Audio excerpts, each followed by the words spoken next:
My name is Leonard Felix, Jr., and the name of the business is Olathe Spray Service, Inc. I've been operating here for, this will be the 51st year, so we're still trying to get it right. I was 14, I got a commercial ground rig operator, or a license from the Department of Agriculture. And I was using tractors and sprayers to spray with then. And there was a WAPS lady that flew ferried aircraft in World War II. She started a spray business up after the war, and she flew by, and in a matter of minutes, she was flying an old Pawnee like I have out there, sprayed a field that took me hours to do.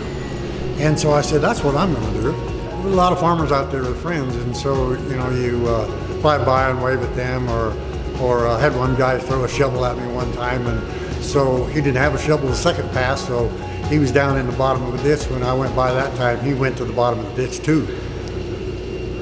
So that was fun. These are specifically designed for aerial applications, so it's a low wing, really long wing for a wide aspect ratio, so that you get you're painting with a big brush, in other words, so it's quite efficient in that regard. The sweet corn, we have about 5 pests that bother it. We start out with the mites, and we have 2 complexes of mites here, a grass mite and also a 2-spot mite.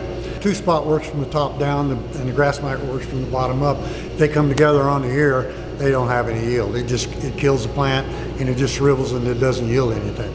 And the earworm is a constant battle because they're always there. We've got traps that go into the hundreds every day, yet we're able to mitigate that pest and still harvest the corn. Then we get aphid in about a week before. When the silks start to dry, the aphid move in. And then when that finishes off, then the sap beetle come in. And of course, the birds like sap beetle, so they start pecking the corn. So all the cornfields get treated for those kind of pests all the way through. Without the pesticides on those kind of situations, they don't have a yield. So then they don't have a crop, so then they can't farm. I mean, eventually they would go broke.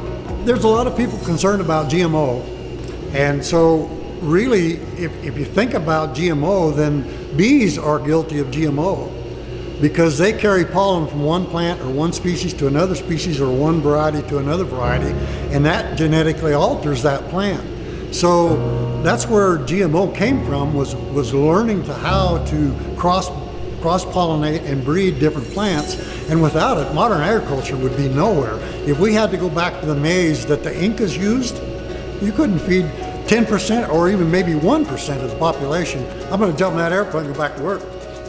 All right, have some fun. Thank you so much for letting us come on.